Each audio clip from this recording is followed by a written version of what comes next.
Today's episode is sponsoring the charity Kids Helping Kids, cultivating leadership through youth-led service projects. Our guest today is a man who fuels his success by prioritizing self-reflection and learning from close mentors. An entrepreneur who utilizes the growth mindset, Tyler Bennett of Bennett Realty and Development set out to pursue his goal of better serving the commercial real estate industry with a modern era approach to transactions. Uncommon and unrivaled is the motto which he stands by personally and professionally. His intimate experience in the commercial real estate includes retail and multifamily development as an owner, as well as hundreds of third-party transactions throughout his 15 years in business. Tyler's relentless drive and ambition, both personally and professionally, have allowed him to become a market leader, brokering and developing in New Jersey, New York, Connecticut, and Pennsylvania. Stay tuned.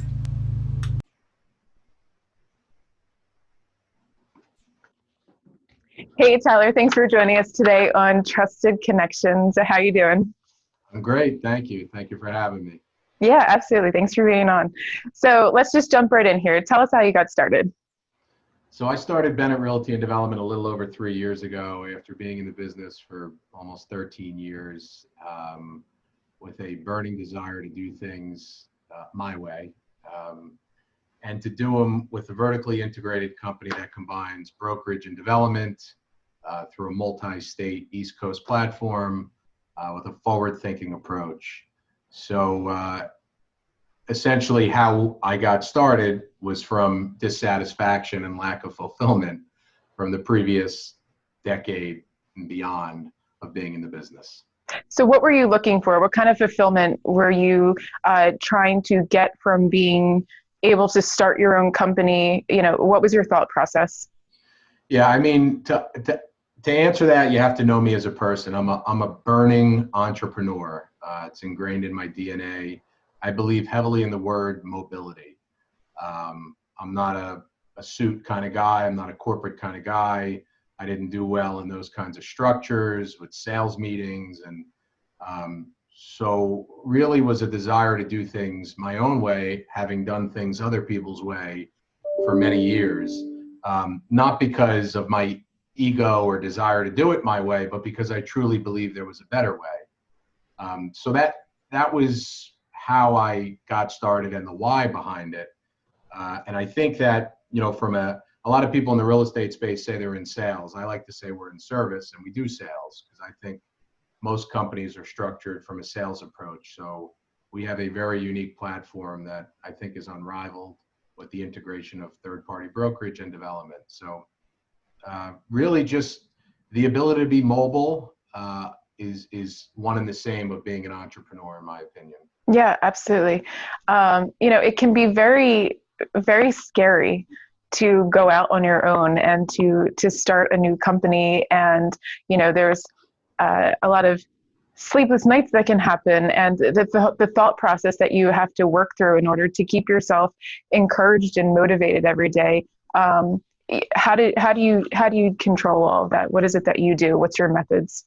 Yeah, I mean, listen, I before I launched this company, I had a unique path, and a path that had a lot of bumps and bruises. And quite honestly, at the time of those bumps and bruises, you know, why me? Why is this happening? Oh, this stinks, blah, blah, blah. But honestly, when I launched, it was like, it can't be any worse. I've been to the bottom. I've seen the bottom. I lived through the recession and fought through that. I started with a phone and a desk and good luck. So it really, there wasn't a lot of fear, candidly, but I do believe that fear is hope. So if you have the fear, you have the hope. It means you're alive. So it's a healthy thing if channeled the right way. So those sleepless nights and those concerns, I probably had more of them prior to starting. Mm-hmm. When I started, I'm a big planner, but when I started, I was not planned. I was not set up. I was working from home for 3 months.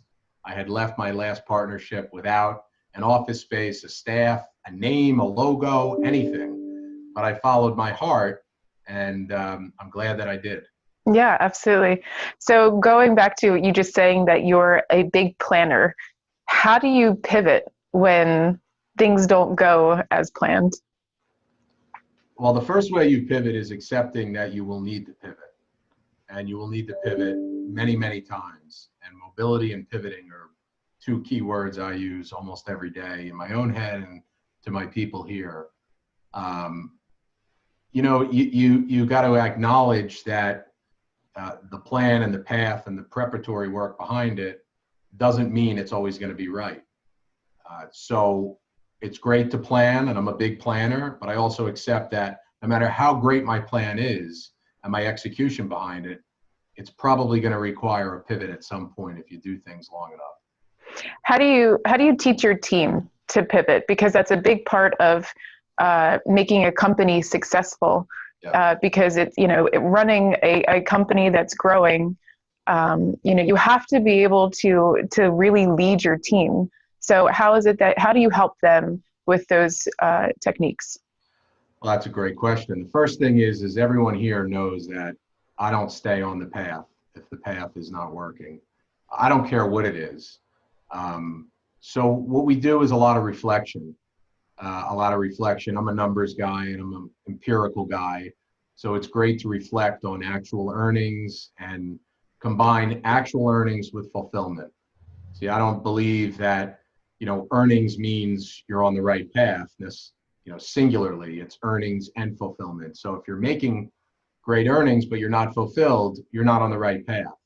So we do a lot of one-on-ones where we sit down quarterly and say, this is what you did in the past. Are you happy? No. What can we do different?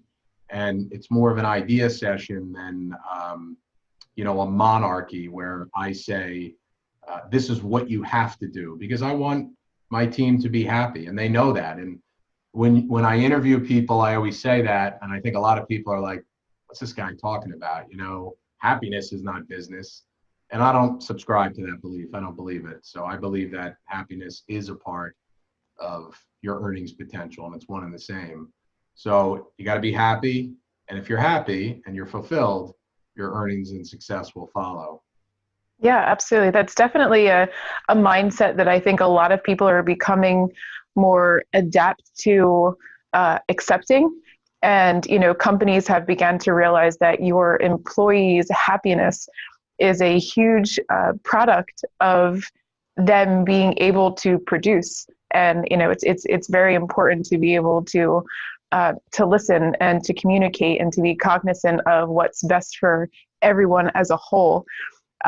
What thought leaders have helped you get to this point of being able to lead your people this way? Another good question, full of them. I'm a heavy reader. I've read so many books I can't even list. I would say most recently it's somebody who I consider a mentor and a friend, Jesse Itzler. Jesse is a serial entrepreneur. His wife owns Spanx. I guess I had to say that. That's how everyone knows. Yeah. He's a part owner of the Hawks, and it's really the concept of building your life resume first, and that trickles down to all aspects of your business and your fulfillment. So I think mindset is one of the big key attributes. One of the anchors of my mindset is there is no work-life balance. I hate that phrase. Work is life and life is work. And if you don't believe that, you're in denial, in my opinion. So I think that, Jesse has been a good mentor and somebody to look up to, that has made decisions on fulfillment initially first, not always having the plan, pounding on the gas when you have momentum, and so many other things that I've learned from him. So, he would be one that I could personally connect with, but there's a lot of others. It's interesting in the real estate space. Oftentimes the mentor, if you will, is Sam Zell or these billionaire owners, which there's nothing wrong with. But if you're aspiring to be Warren Buffett or Sam Zell, you might be a little disappointed because the chances are you won't be. So there's a lack of, I think, good mentors out there in the real estate space. I'd like to hope one day I could be one. Maybe today I'm one. But Jesse has definitely made a positive impact on my life for sure. How has he helped you grow your company in a way that you thought, or I should say in a way that you really didn't see it going? Probably, checking boxes, having more of a focus on the complete picture, which may at times take time away from the business side, would actually help the business side. So, I was a guy for 14 years that would put in the 12 and 13-hour days and believe that that singular path would equate to success. And, maybe it doesn't. Maybe it's last year I did an event that Jesse hosted. It's called 29029, and it's climbing the vertical equivalent of Mount Everest. You go up a mountain and down a mountain 17 times, and he rents the mountain out, and it's great. And I did it in 23 hours, excuse me, nonstop. Mm-hmm. And I had trained hard for it, and I sacrificed time and 4 a.m. workouts, midnight workouts. But that thing that was completely unrelated to business couldn't have been more related to business. And they don't tell you that in the books and the post-grad meetings and these webinars. And so I would say that correlation was probably one of the biggest. That and surrounding yourself with the right people. Yeah. So those were two core principles: surrounding myself with the right people and doing things outside the box that seem impossible, but doing them, signing up for them, executing them, and doing them. And then the bar gets raised, and the bar gets raised in all aspects of life.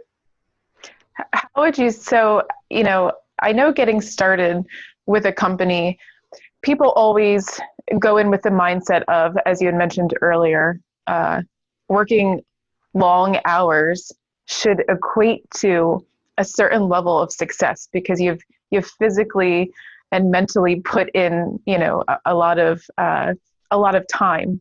And, people don't realize that, working smarter is more important than working harder to the extent of comparing it to time. What built up to you realizing that? The results. The results, if, I'm a reflector. So I reflect, I look back, I reflect a lot, maybe too much, but the results, looking back and saying, is where I am, where I want to be, is everything that I have, what I need and want, and am I fulfilled? And, I think too often, unfortunately, that question is no, which is fine. That's what keeps us moving, but acknowledging it and saying no and then pivoting to chase that path is, I think, what you have to do. So, that was probably a core, direction swing for me, from breaking away from those 12-hour days of relentless pursuit. But I also think, Teresa, it's necessary. Maybe I don't arrive where I am today with the mindset I have today. In fact, I would go as far and say there's no way I'm where I am today if I didn't do that. Right. Absolutely. How different is your life now, personally and professionally, compared to what you set out to be 3 years ago, 5 years ago? You're going to think I'm crazy. It's not that different. Back to Jesse, the one thing when I first met Jesse that got me completely connected to him was I had been consciously sometimes, but most of the time subconsciously, imagining the end, imagining the finish, imagining where I wanted to be before I imagined how I'm going to get there. And he said that to me, and I said, wow, that, the first person that I can connect with on that theory. So, not to get personal, but to get personal, I live 4.5 minutes from my house. I work 4.5 minutes from my house. I don't hit a traffic light on my way to work. I mean, I know these are my things, but these are things that I envisioned happening. My kids can come to the office, it would have been very easy to give up on that because it took nearly 15 years to get there. But I always saw where I am today as an inevitable. It was going to happen. There'll be, changes of direction and monetary swings and fulfillment swings and happiness. But, I'm a pretty driven guy. So, I believe that this was going to happen. What advice would you give someone on, initially when you start out, most people go into it with the understanding that monetarily, you have to kind of pay your dues more or less. And, going through, it could take 1 year, it could take 2 years, it could take 5 years. How would you recommend someone, how they could hold on to their motivation through waiting that long is tough, and people can that you start with this resilient mindset and thinking that, you can jump over these hurdles if you wake up every day at 5 and, you run and you meditate and you do all those things. But, there's a lot more behind what builds resiliency to get through the logistics of actually doing something on your own. Yeah. Well, grit is one of it. I'm not sure yet if you're born with grit or you earn grit, and I believe you can grow grit. Habits is another one. But I think the core principle is don't ever, ever, ever let anyone knock you off that path. It's really hard because there were times on my climb, and I consider I'm still climbing, I could have taken the opportunity to go and satisfy my short-term financial ambitions and gone and worked somewhere or worked for someone. But the answer was no matter what, because then I had to, wear a suit and fill out forms and attend meetings and do things that, quite honestly, in my core, I didn't want to do. And that's okay. There's a voice out there in society, societal norms that say, well, that's just part of it. And I just didn't subscribe to that. I don't know, to answer your question, what exactly kept me on that path of an unwavering and unrelenting approach. Maybe we could do a follow-up to this because I'm trying to figure that out. But I do think, grit and not allowing circumstances to deviate what you want. And what you want and I want, we all know if we stop and think, do I want this? And if the answer is no, not in all cases, but oftentimes we just shouldn't do it. Mm-hmm. Absolutely. So when you initially started, taking that plunge, how are you planning to help people to be able to trust in your vision that you were creating? Well, I think it came naturally, and I'm going to use the word easy only because I knew what I was offering was not out there. And it started with, back to one of your earlier questions, I never had a desire to grow when I started this company to a 50-person shop with management and sales meetings and all this. I think that's a complete waste of time.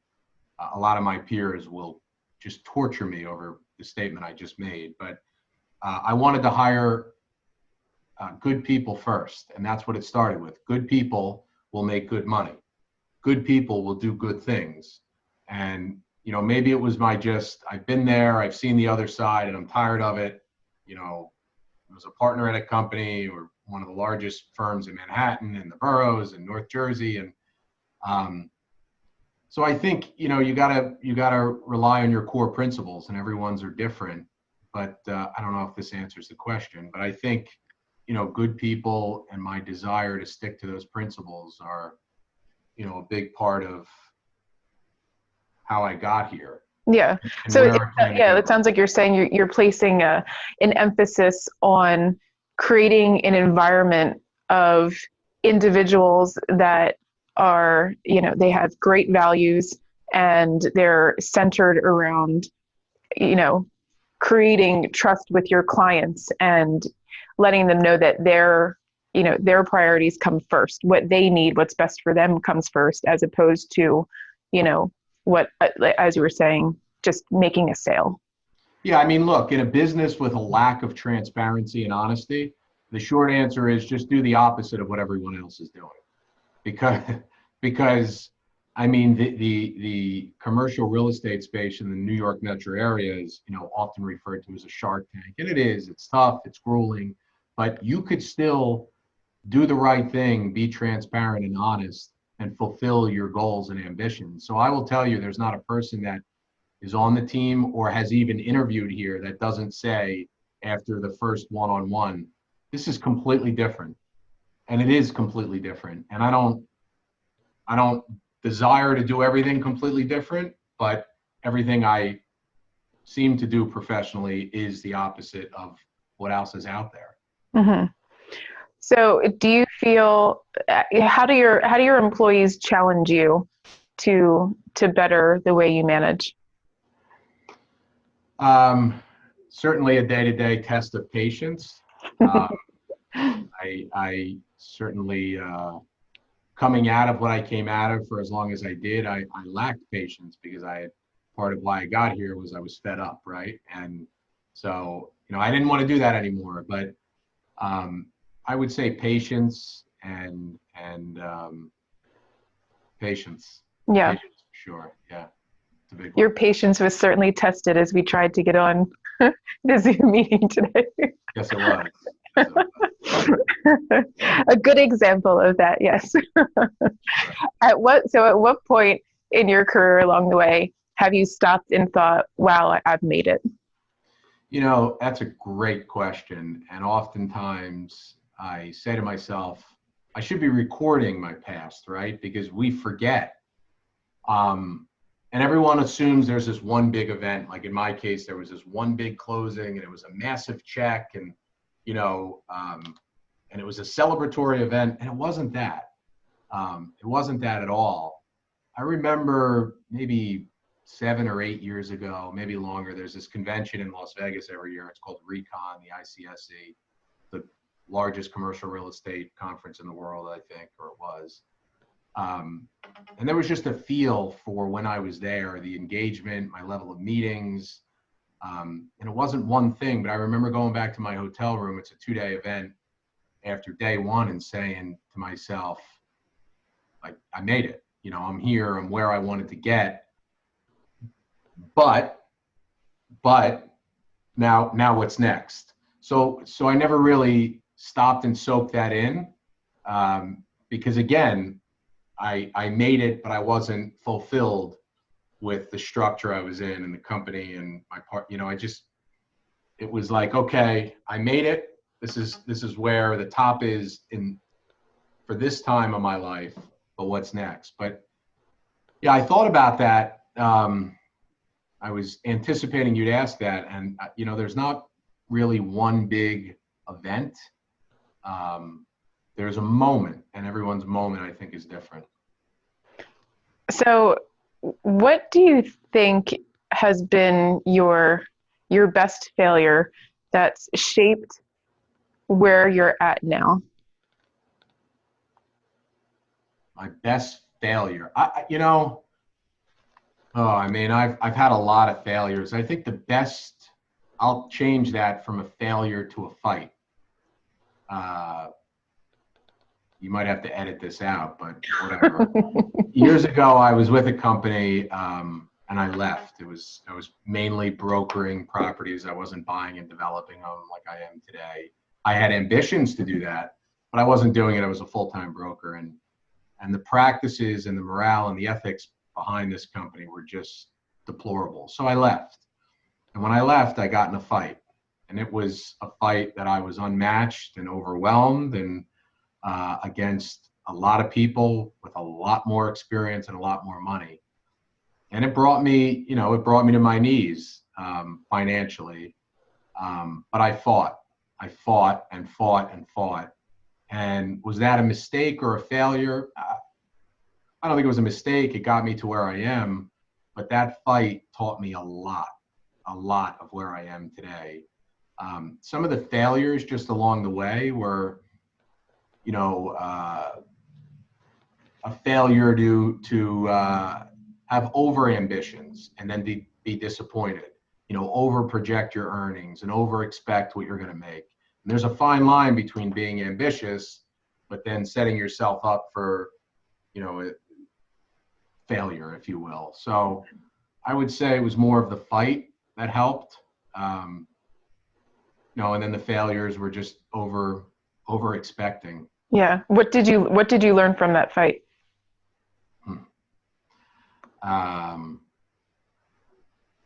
I learned that, number one, and I like to put myself in the other side's shoes. So number one, if somebody wants to do something professionally and you're in the entrepreneurial business, you should let them do it. If you put someone's back against the wall, it doesn't matter how much bigger you are, they're going to take the fight back to you, and you should be, ready for that. I also learned that, the belief in what people will do is not often delivered on what you believe that person will do. And just because somebody, I was younger, I was maybe a little naive, but I'm an upfront person. I always thought, well, just sit down and work it out. And, someone will sit down with you, someone will smile and nod, someone will look you in the eye. But 2 minutes later, when that meeting's over and the opposite occurs, don't be surprised. So at the same time, I don't let it reshape my outlook on mankind, but it's business. And, that phrase that we all hear so much, it's business, is so cliche, but it's so true. How have you learned to, or how have you been able to manage your expectations and, especially when you learn lessons like that, how do you not harden? Because when you go into certain business deals and, the way you do business now, the individual that walks into a meeting now is, while not completely different than the you that would walk in 10 years ago, how would you say that's changed over the years, and what have you tried to hold, what core aspects have you tried to hold on to?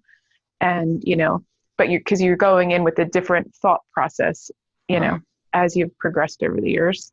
Well, I think, Teresa, you can't expect anything from anyone with a preconceived notion. You can expect and hope and plan the outcome, but you can't control people and what they're going to say and how they're going to say it. I also think that, and this is the natural part that a decade ago you couldn't have. There's a higher sense of confidence, right? And experience. And there's sort of and I don't want to send them the wrong message, but an I don't care mentality, because no one deal or one transaction or one, thing is worth, betting it all per se. And I think that you have to be happy. And so maybe I was making decisions 10 years ago that were based on, how much can I earn from this transaction? And today is this a match? Is this a human match? Do I want to work with this person? What's the price on my time and my life going to be for this deal? So I think we really try at my company today to work with the right people, and we say no a lot, and that's unheard of in a sales business where you're supposed to put up signs everywhere, and because we want the right match and we want to work for and with the right people. But I would say the biggest difference from those 10 years to today would be just the expectation of people. Don't expect too much. Just take it as you go. Don't over control the situation, because at the end, you really have no control. You don't know what that person's, thinking and fighting for. And, so it makes it a little easier when you're more laid back, something that I never thought I'd say, but. Mm-hmm.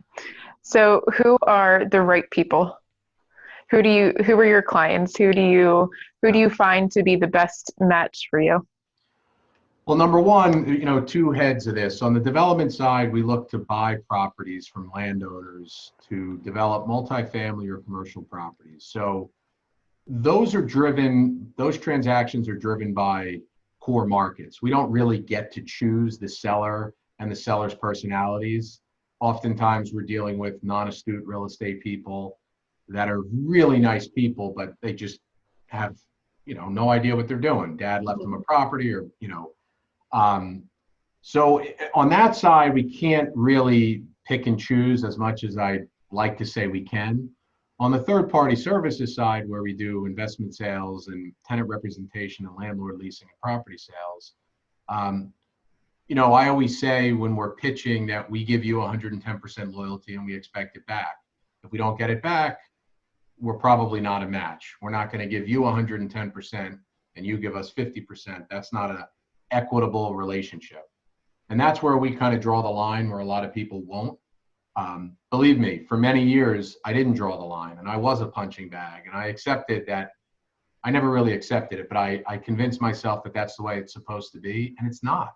It's not. It doesn't have to be that way. But too often in the commercial real estate space, particularly in the brokerage space, you believe that, you don't get to pick the right people. They pick you and you do it no matter what. So yeah, that would be my answer to that. Okay. Now, would you say that you can only learn all of this through time and experience, or do you think being able to tell, your employees and the people that work with you that it is so important to choose to work with the right people? Do you think that's something that can be relayed? Because it is very hard to blindly believe in someone saying something like that.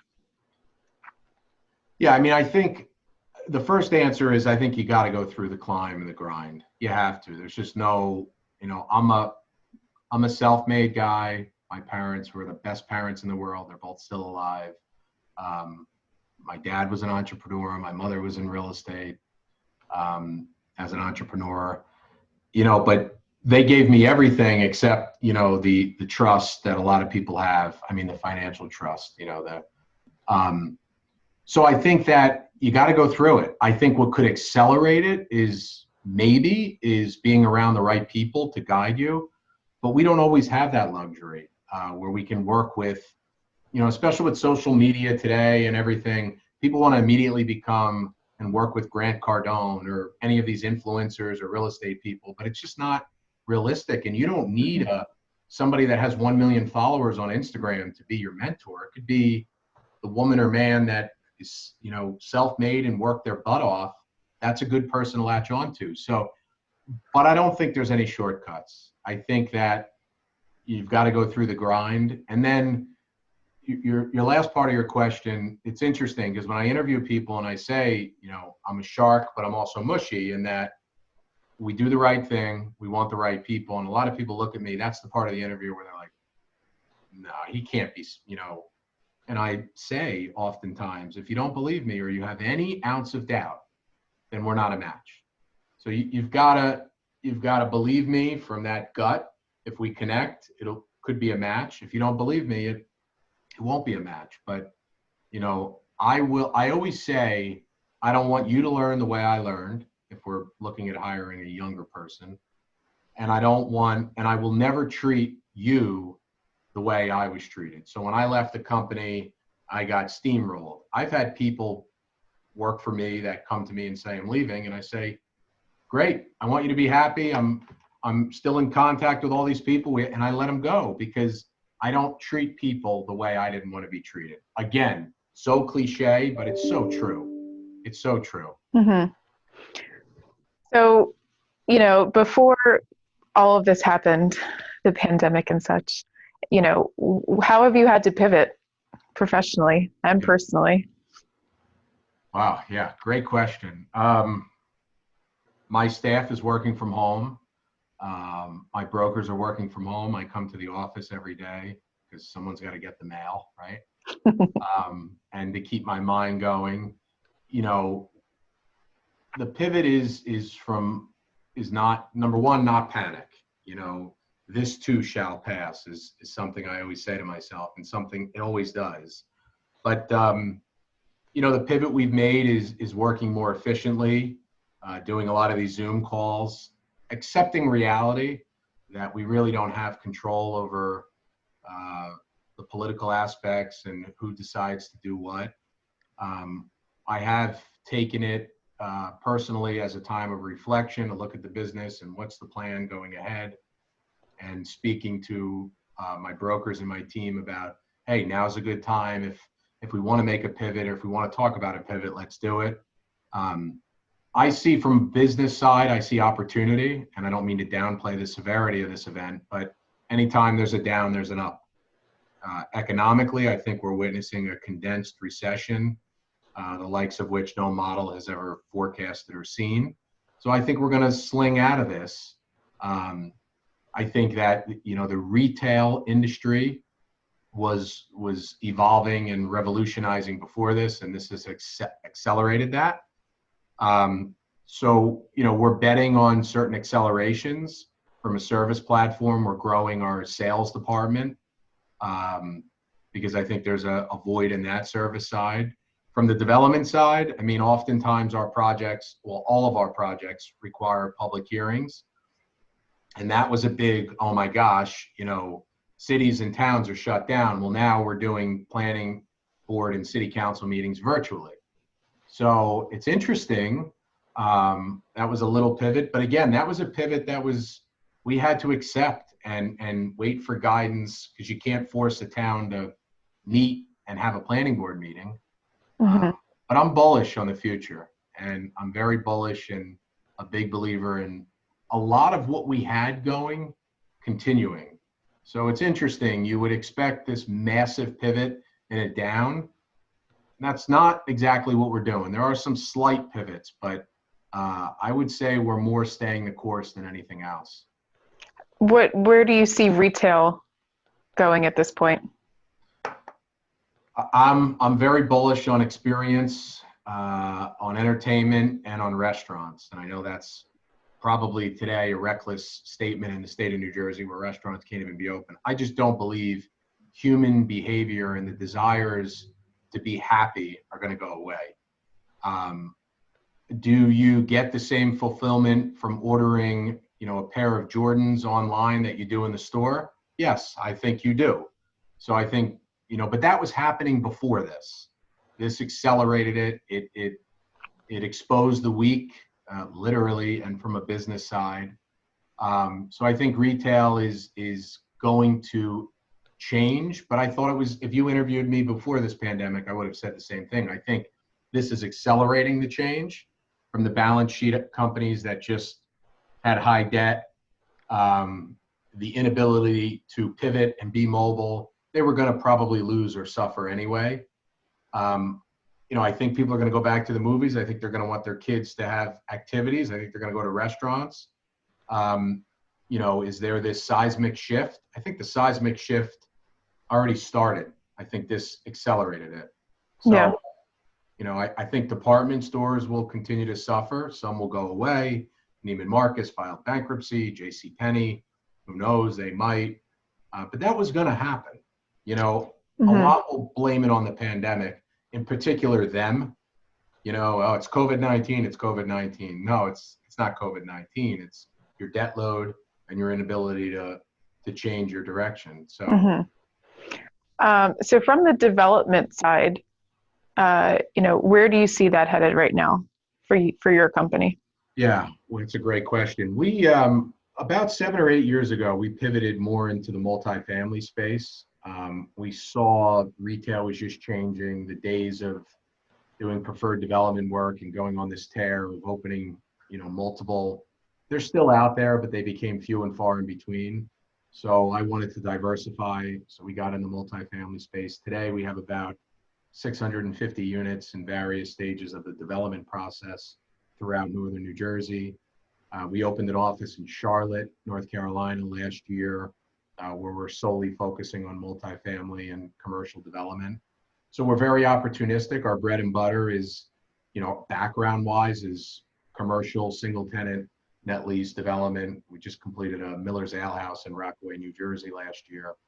But I think there's been way more of a focus and will continue to be in the multifamily space, not luxury high-rise condos, more of a workforce housing product, if you will, in a state and a market in New Jersey that has a shortage of new and reasonably priced and affordable market rate rentals in transit-oriented areas. And we'll continue to focus on that. Wonderful. What is it that you want people to know about your company? What would you say is your brand, your identity? I mean, on the website, it's, uncommon and unrivaled are the two words we use. Uncommon because the platform of integrating brokerage and development really doesn't exist. I always say every broker wants to be a developer, and they are, but they don't say it because whatever. And every developer really doesn't want to be a broker, and I understand why. I think that those two words are a core of us. I think me as an individual, I believe that how you do anything is how you do everything. So that's the consistency that's applied from brushing my teeth to, doing forecasting for the business to executing a development deal. It's all the same. But our mantra, if you will, is one of optimism, positivity, happiness. And I know it seems so like, yeah, great, but it's possible to do both. So uncommon and unrivaled is a big core of who we are. Yeah, that's awesome. So we have our episode sponsored today by the charity of your choice. Tell us about it. So the charity of our choice is Kids Helping Kids. I have two children that I was introduced to this charity through their school director, and it's essentially what it sounds like, kids helping underprivileged kids. But as opposed to the adult helping them, it's other kids helping them. So it satisfies a need for a charity for children who need help, but it also satisfies a need for children to help, to learn how to help and what giving's all about. So I'm proud to say that that's the charity of my choice. Yeah, that's wonderful. Well, thank you so much for jumping on a call with me today. I so appreciate your time. You're welcome. Thank you for having me. All right, thanks. Look forward to hearing more about you. All right, thanks, Teresa. Have a great day. You too.